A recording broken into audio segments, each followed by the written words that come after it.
넥타이도 안 메고 이렇게 와서 제가 강원도 좀 산골 골짜기 산 넘고 또 산 넘고 또 산 넘고 산 20여 개 이렇게 넘어가지고 외딴 골짜기가 있는데 거기서 제가 12년째 지금 살고 있습니다.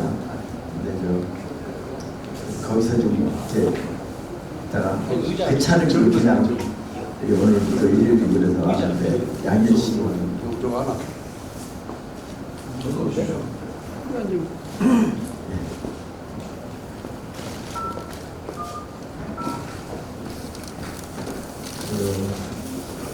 요즘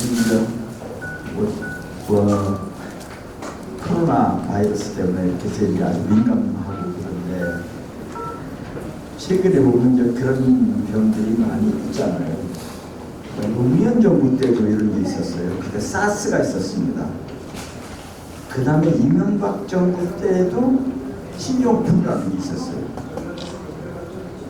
그리고 박근혜 정부 때도 메르스가 있었고, 그리고 이번에 이제 이렇게 되는데, 박근혜 정부 때 메르스로 죽은 사람이 제가 좀 기억하기로 38명입니다. 이명박 정부 때 신종플루로 죽은 사람이 263명입니다. 4강령. 그런데 노무현 정부 때 그 당시에 그 당시에 죽은 사람이 사스로 죽은 사람이 1명도 0명입니다. 이명박 정부 지금 현 정부에서도 아직까지는 지금 잘 대처를 하고 있습니다. 그러니까 그런 외국에서 들어오는 그런 유행병에서 죽은 사람들이 제일 많은 게 박근혜 38명, 이명박 263명이에요. 사실 우리가 지금 노무현 정부 때도 1명도 안 죽었고 문재인 정부는 좀 지켜봐야 되겠지만 저는 잘 대처하고 있다고 생각합니다. 그러니까 그런 데에 대해서 이런 상황이 있을 때는요, 여야가 없잖아요. 잘하는 잘한다 박수 해주고 좀 충고하고 이걸 좀 고치자 하고 이렇게 하는 게 애정을 갖는 건데, 그걸 막 그냥 비난하고 하는 모습이 있는 때마다 조금 자기들이 옛날 집권할 때는 어떻게 했는가, 자기들이 집권했을 때는 얼마나 많은 사람이 죽었는가, 그런 생각을 하면서 정부를 비판하는 게 야당의 역할이 아닌가 하는 생각이 들 때가 있어요. 제가 작년 6월에 시골에 살다가 광복회 선거가 있어가지고, 광복회장은 그냥 임명하는 게 아니라 선거도 보니까 선거에 제가 당선이 됐습니다. 그래서 6월부터 광복회장을 하는데, 여러분 광복회는 말을 많이 들어보셨을 텐데, 우리나라에서 안중근 의사의 후손, 윤봉길 의사의 후손, 단재 신철 선생님의 후손, 몽양 영현 선생님의 후손, 최원 선생님의 후손, 이렇게 독립운동을 해서 국가에서 평가를 받아서 훈장을 받은 사람들이 후손이 8,600명이 있습니다. 8,600명이 조직원이 되어 있는 그 모임이 바로 광복회입니다. 근데 광복회를 운영하거나 하는 것은 사실 정치 지원을 받아서 운영합니다. 우리 삼순영비라든지 인건비라든지 이런 전국의 지방에 시도지구마다 조직이 있고, 또 기초단체마다 서울 종로, 중구, 강남구, 서초구 이렇게 시도지마다 강남 지회가 또 있습니다. 전국에 이렇게 지회도 있고 해외 지회도 좀 있습니다. 해외에 독립동한 사람들이 예를 들면 샌프란시스코, 이렇게 하면 필라델피아에 서재필 선생님 중심으로 후손들이 사는 거기 있고, 해외 지회가 좀 있는 거가 있고, 지금 그렇게 조직이 되어 있는데, 회장을 뽑는 거, 회장은 임명을 하지 않고 회원들이 뽑습니다. 뽑는데 직접 8,600명이 직선을 하는 게 아니라 대의원을 80명을 뽑아요. 뽑고 대의원 80명이 선거를 합니다. 그래서 작년에는 이게 선거가 있으니까 회원들 중에서 이렇게 경선을 했는데, 여러분들이 아시는 분인데 잘 아실 때 이종찬 전 국정원장 기억하던 이종찬 의원이랑 저랑 둘이 나와가지고 이제 대의원 80명을 경선을 했는데 제가 50대 30으로 제가 당선이 됐습니다. 4년 임기 이제 이 지금 헌국회장을 지금 작년 6월부터 하고 있습니다. 이제 저는 시골에 있다가 이번에 막혔다고 하는 이유 중 하나가 지금 한반도의 정세가 안팎으로 변형의 한복판에 여기 있습니다. 한반도의 정세가 안팎으로 향후 5년, 10년 안에 우리가 어떤 결정을 하느냐 하는 것이 우리 100년, 200년이 우리 민족의 민족 공동체의 운명을 좌우한다고 생각하고 이 시점이 굉장히 중요하다고 생각합니다.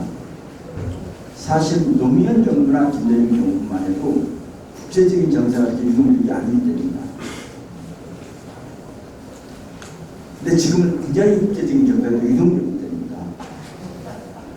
한반도의 국제적인 정세, 사실 우리가 한반도에서 가장 우리가 가슴 아픈 것 중에 하나는 두 가지입니다. 해방 이후에 하나는 친일 밀청사, 그래서 친일 반민족 세력들이 우리 사회의 주류가 됐다는 게 가장 그게 가슴 아픈 일이고, 또 하나는 우리 국민의 뜻에 물어보지도 않고 외세에 의해서 우리가 남북으로 갈라진 분단이에요. 이 분단과 친일 밀청산이 한국 사회의 모순이 핵심이라고 생각합니다. 모든 모순은 거기서 출발합니다. 근데 그것이 지금 요동치고 있는 겁니다. 75년 만에 지금 요동치고 있는 것입니다. 향후 5년 동안 우리가 어떻게 하느냐 하는 것이 그것이 우리 민족의 공동체의 한 사람 한 사람 이렇게 우리 후손들이 운명을 좌우한다고 생각합니다. 그런 시점이기 때문에 내가 나와서 우리 사회에서는 그래도 이게 권력도 없고 돈도 없는 조직이지만 광복회가 가지고 있는 국가 정통성의 중심에 있는 그런 가치관을 가지고 있는 조직이기 때문에 이 조직을 한번 하면서 여기에 기여를 한번 해보자 하는 것 때문에 시골에 살다가 제가 나와서 일을 하겠다고 나선 겁니다. 사실 우리 사회는요, 1945년 해방 이후에 미군정 성년을 포함해서 지금까지 우리 사회의 갈등 중에서 한 사례를 보면은 1946년 미군정 하에서 대구에서 친반민족 세력에 저항한 민중들이 저항이 있었습니다. 그것이 대구 10월 항쟁입니다. 이어서 제주 4.3 항쟁, 그리고 여순 항쟁, 4.19 항쟁, 4.19도 부정선거를 앞선 사람들은 친반민족 세력입니다. 저항한 것은 민중입니다. 그런 항쟁이 친반민족 세력에 대한 민중들의 저항의 역사였습니다. 그 이후에 있었던 5.18 항쟁이나 부마 항쟁이나 또 6월 항쟁이나 최근에 있었던 촛불 혁명이나 4.19 혁명이나 이런 것이 그 들고 일어난 사람들은 야당이 아닙니다. 민중인들이 들고 일어나고, 박근혜 정권은 야당이 무너뜨린 게 아닙니다. 역사의 역사의 진실이 무너뜨린 겁니다. 근데 역사의 진실의 투쟁이 그런 역사 계속 이어왔습니다. 그것은 바로 친반민족 세력에 대한 역사의 진실이 투쟁이었습니다. 근데 그 중에서 성공한 것은 4.19 혁명이나 촛불혁명을 혁명이라고 부르고, 새가 조금 일정 부분 있는 거 있지 않습니까? 새가 좀 있어가지고 무시 못하고, 그런 건 5.18 항쟁, 제주 4.3 항쟁이라고 항쟁이라고 얘기하고, 그리고 새가 좀 없는 거 지금 이렇게 새가 좀 없는 거는 아직도 반란이라고, 여순 반란이라고 그러고 사태라고 이렇게 설명하세요. 이게 사실은 똑같은 다 혁명입니다. 대구 10월 항쟁도 혁명이고 여순 항쟁도 혁명이고 다 혁명입니다. 그게 매우 다 같이 하는 겁니다. 그래서 그 문제에 대해서 우리 국민들이, 그런데 우리가 그런 혁명과 민주주의 저항과 희생, 이걸 통해서 75년 전에 보였던 물이 제가 강원도에 있으면 내리천이가 흐릅니다. 위에서 혼탁한 물이 흘러요. 근데 한참 몇 킬로 내려가다 보면 맑아져. 그 75cm 그냥 완전히 그게 확탕되었는데 우리가 그게 그런 저항으로 해서 자연 정화를 통해서 그래도 지금 문재인 정부가 등장을 한 것입니다. 이것도 완벽하지는 않지만 그래도 좀 이렇게 등장한 것입니다. 저는 우리 역사인식이 그런데 그런 걸 통해서 우리 국민들이 깨어나기도 하고 촛불혁명을 깨어나기도 하고 그러니까 내부적으로 이런 변혁이 한 건데 박근혜 정권만 박근혜 때란 대통령만 드러냈지 촛불혁명으로 우리 정대 관료들도 친반민족의 세뇌되고 한 사람들은 아직 그대로 운전하고 있습니다. 그 중에서 또 장관을 뽑다 보니까 그런 중에서 또 일부가 또 장관이 문재인 정부에서 돼요.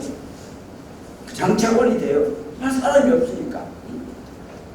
의회도 마찬가지고 사법도 마찬가지고 언론 권력도 마찬가지고 이렇게 우리 사회가 전반이 친반민족 세력 밀제 식민지 36년 밀제 강점기 36년 친반민족 세력의 강점기 76년 아직도 강경 중입니다.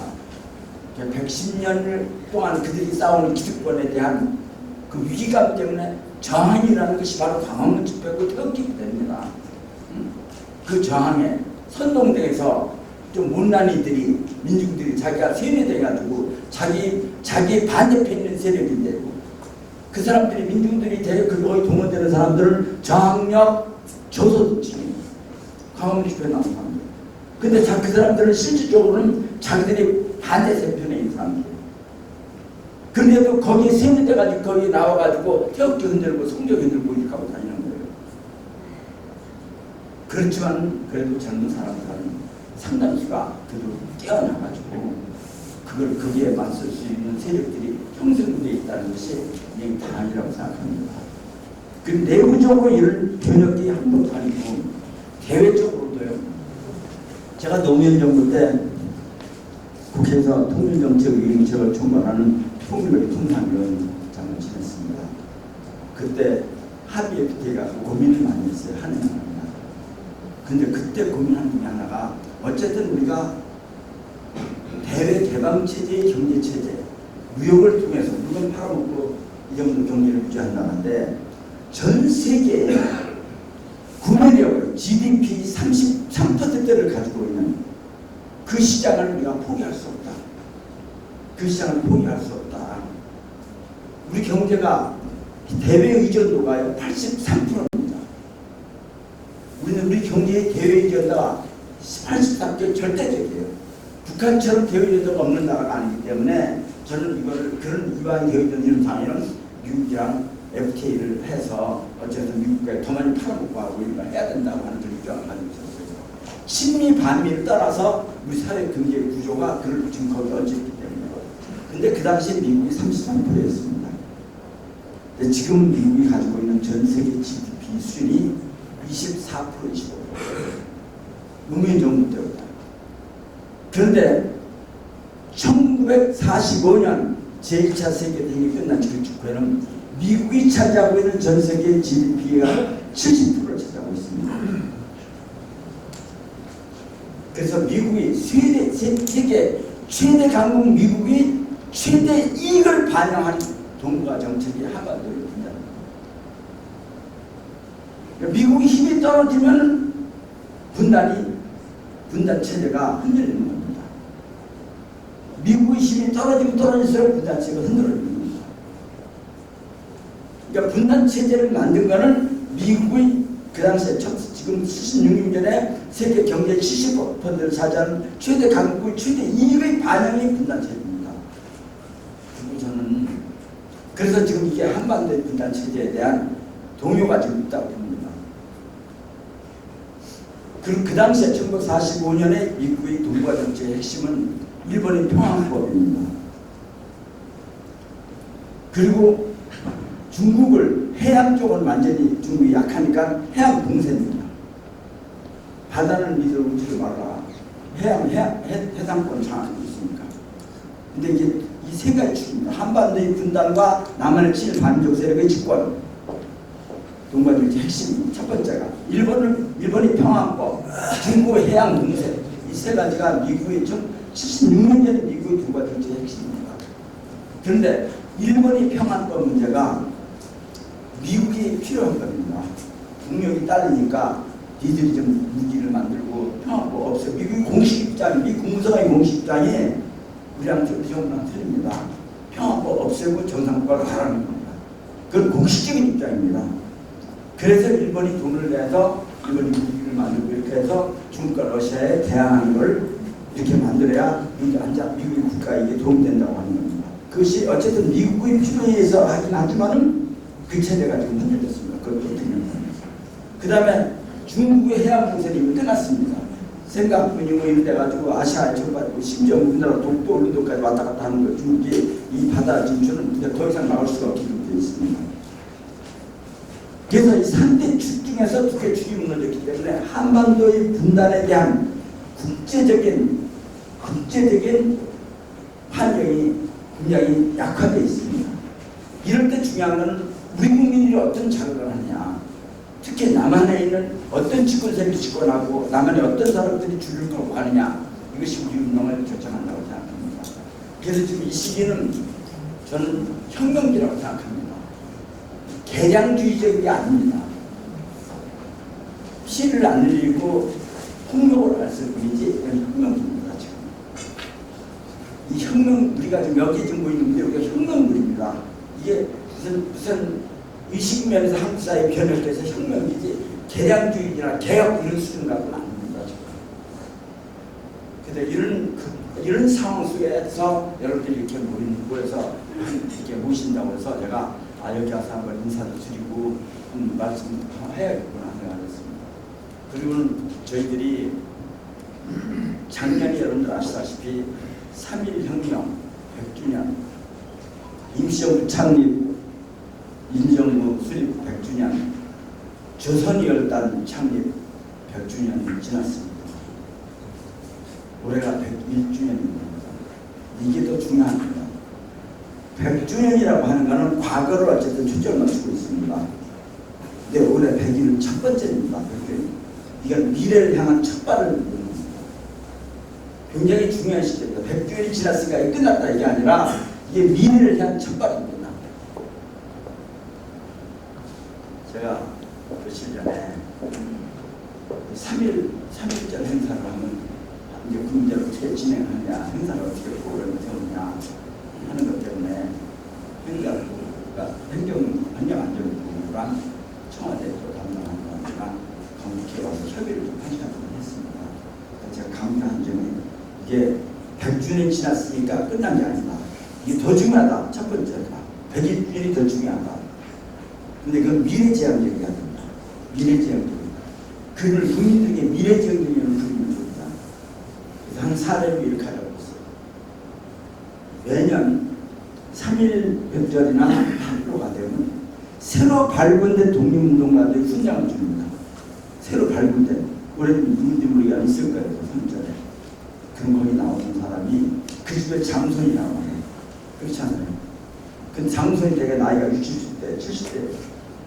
근데 독립운동한 사람이 돌아가셔서 뭐 몇 대 한두 대도 얘기했지만, 그래서 그 장손이 나오지 말고 그 집안 얘기를 해서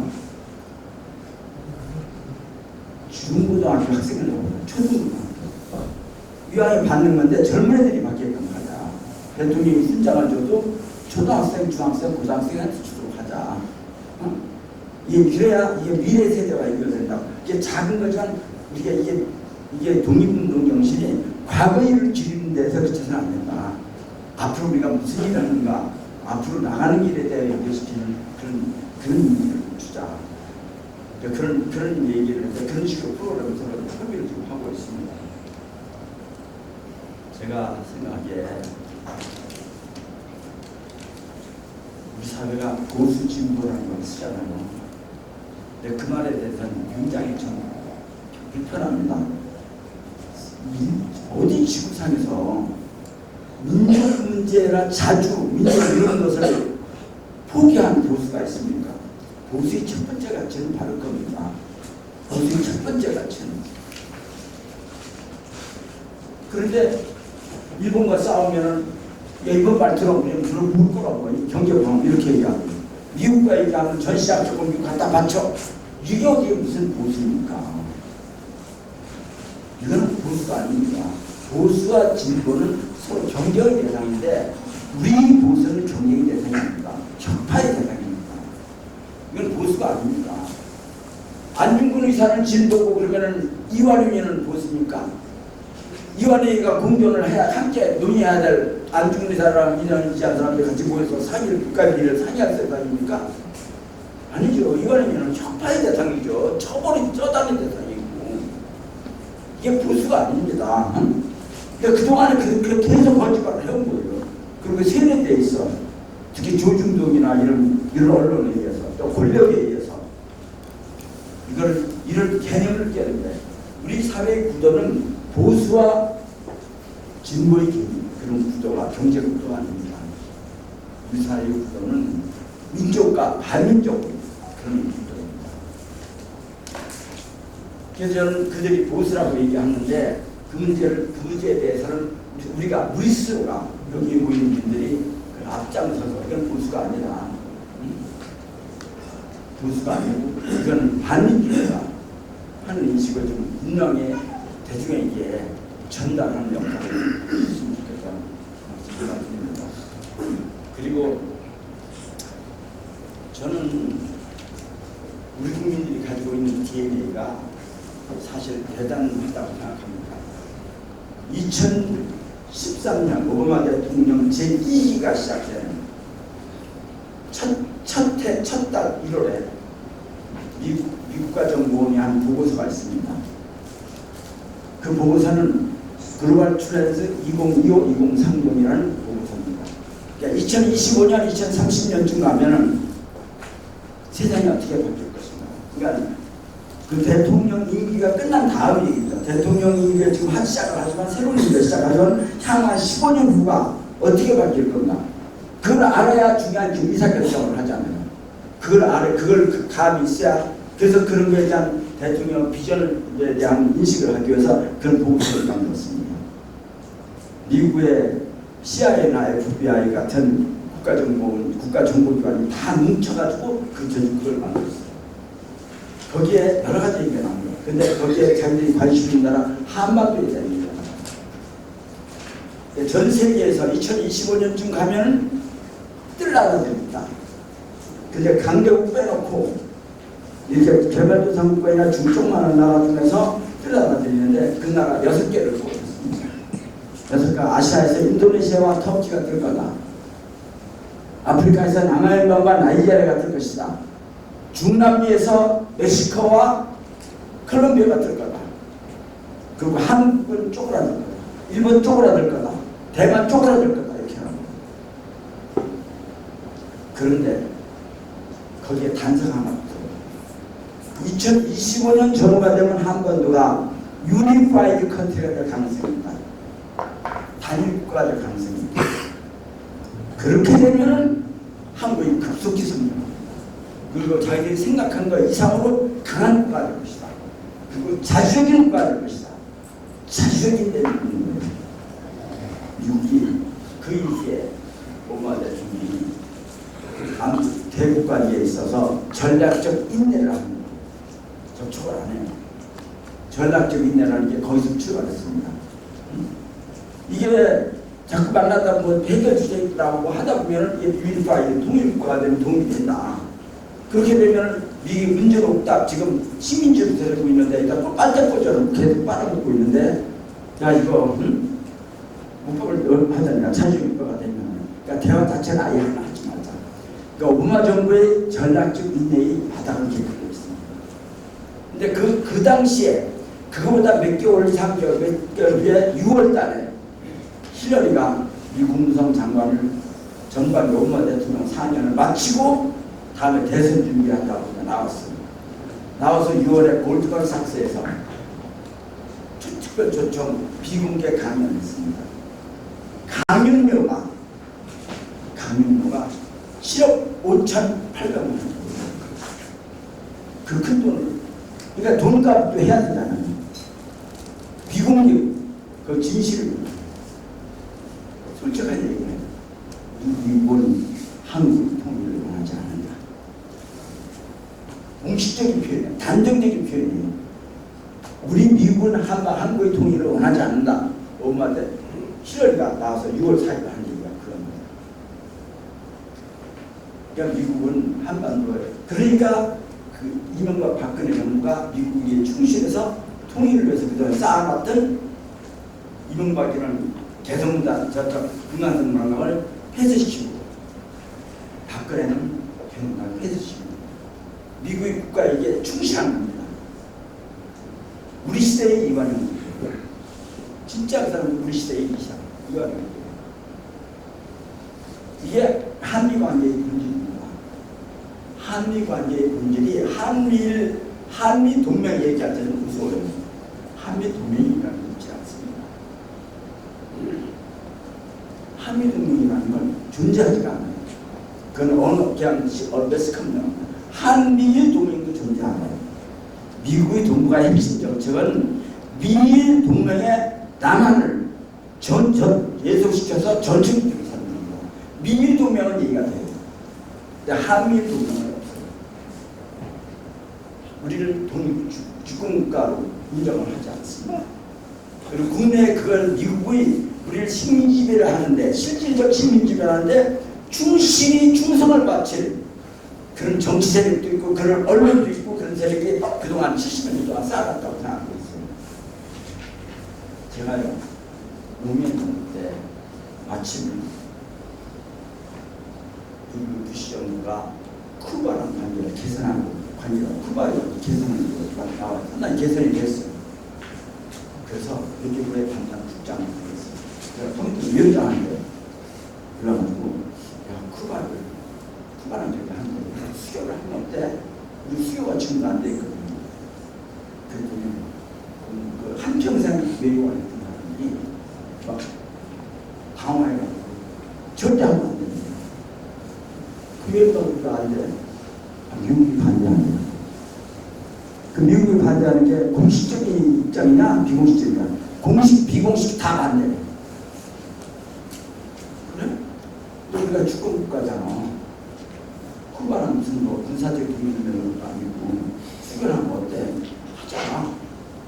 너 대통령은 하자고 그랬더니 펄펄 뛰는 거야. 그래서 펄펄 뛰면서 하는 얘기가 우방이 우리에게 요구하니까 친구이 나가니까 그걸 존중해 주는 게 우방으로서의 도리네. 말이 되잖아요. 그죠? 우방이 그걸 원하니까 그냥 물어봤어요. 그러면 미국과 영국이 더 가깝냐? 미국과 한국이 더 가깝냐? 영국이 더 가깝죠. 미국과 호주랑 가깝냐? 미국과 한국이 더 가깝냐? 호주가 더 가깝죠. 미국과 카나다가 가까우냐? 미국과 한국이 카나다가 가깝죠.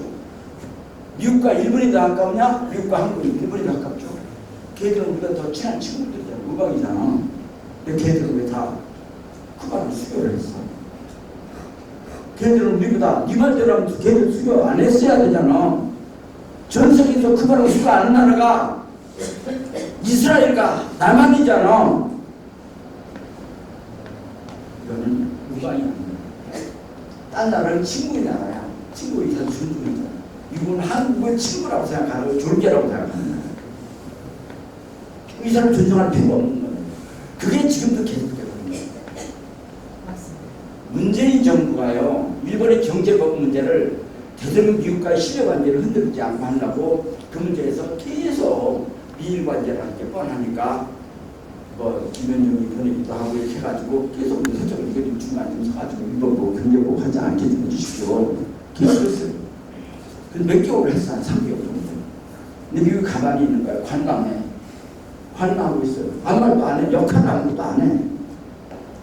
그런데 문재인 정부가 주석이나 딱 중단한다고 했더니 그 당일날 미국 무선의 성명이 나와. 실망했다. 한미관계의 근본을 흔드는 거다. 이 얘기는 무슨 말이냐면 니들 왜 눈치가 이렇게 없어. 일본을 요구하는데 말 들어. 미일은 동맹관계였거든요. 친구관계. 우리는 한국 졸개인데 이 졸개가 니들 왜 이래? 이런 얘기입니다. 그게 이 정도도 계속 되고 있는 거죠. 이걸 어떻게 깨느냐? 우리 민중의 뛰어난 민영들이 목소리 이렇게 다시 없어요. 우리가 그걸 어떻게 지원하느냐. 올해는 그 미국이 대미 종속 관계를 전 반미가 아니라 친구의 관계로 우리를 존중하는 관계로 우리도 독일처럼 대우해달라, 일본처럼 대우해달라. 제가요 국회에서 통일외교 통상위원회에서 오래 했습니다. 위원장님처럼. 그러면서 한미관계 정리하면 참 황당해요. 분노가 튀겠어요. 미국이 전 세계 80개 국가 정도에 지금 주둔하고 있습니다. 근데 그 주둔한 나라의 관계에서 행정협정이 있습니다. 미국이 지위에 관한 행정협정이 있습니다. 미국과 독일 사이의 행정협정에서 미독 소파라고 합니다.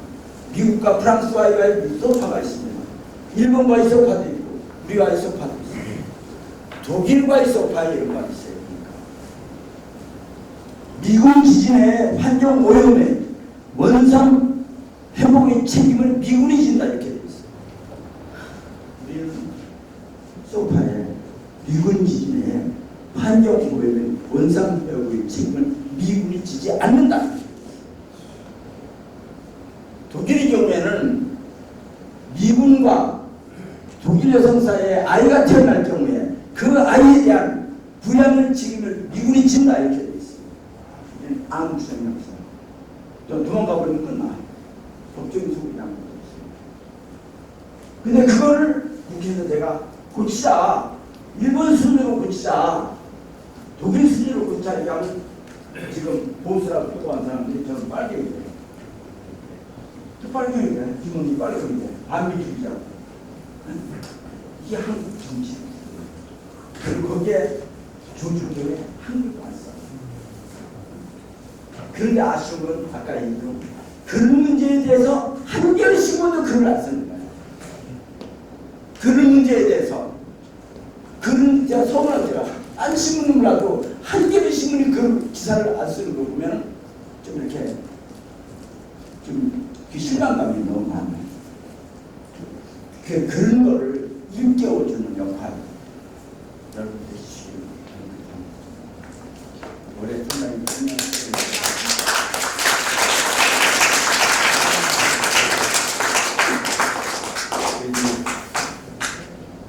건국회가 깃발을 들 겁니다. 제가 올해 새해가 되면 관례적으로 정부 기관장님께서 현충원에 국민들에게 참배를 합니다. 1월 2일 그래도 작년과 재작년 내년처럼 참배를 했어요. 참배할 때 편한 시간입니다. 그걸 분양하고 하는데 애국심입니다. 저는 참배할 때는 많이 편한 시간입니다. 거기 묻혀있는 사람들 때문에. 근데 올해는 제가 회장이 있으니까 분양을 다 했어요. 하고 회원들을 다 끌고 다 따라오라고 했어요. 그 따라오는 장소가 거기 묘소 중에서 풍수지배 하는 사람들이 가장 명당이라는 장소가 있어요. 햇빛이 비치는 시간이 제일 길어서 높아요. 풍수지배라는 사람이 거의 제일 좌쪽 면으로 쫙 끼고서 기체의 명당이라는 장소가 있어요. 그게 장균. 근데 그 밑에 이렇게 아주 난적하게 시작했는데 그늘에 독립 임시정부 요인 구역이 있어요. 거기 그늘이 있는 거예요. 임시정부 요인은 거기 있어. 응? 그 제일 명당에 제가 데려갔어요. 거기에 있는 세 사람한테 헌법을 이렇게 만들어가지고 이렇게 간판 붙이는 거 있잖아요. 헌법에 간판으로 이렇게 스탠드 해가는 거 준비하고 세웠습니다.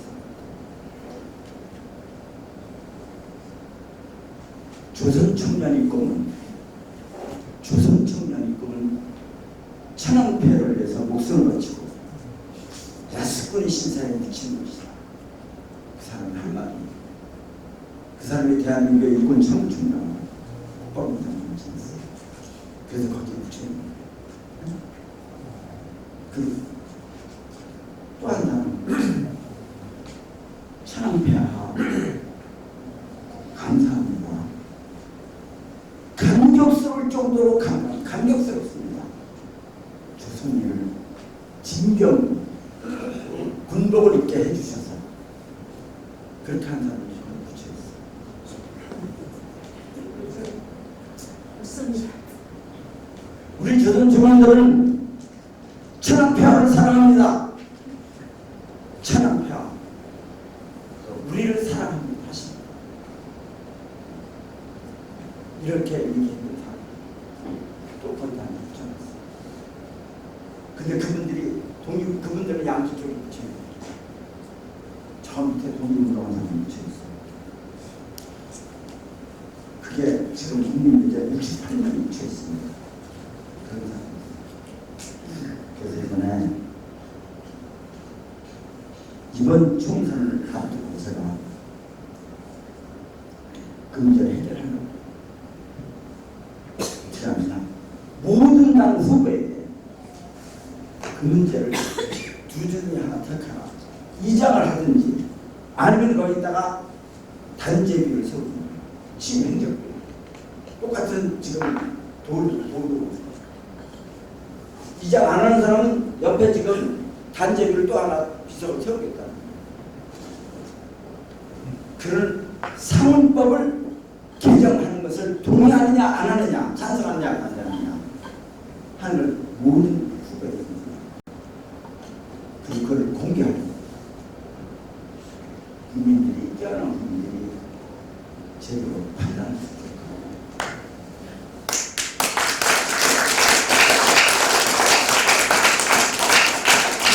현재 우리한테 여러분들에게도 김태환 대표를 통해서 잘 보내주십시오.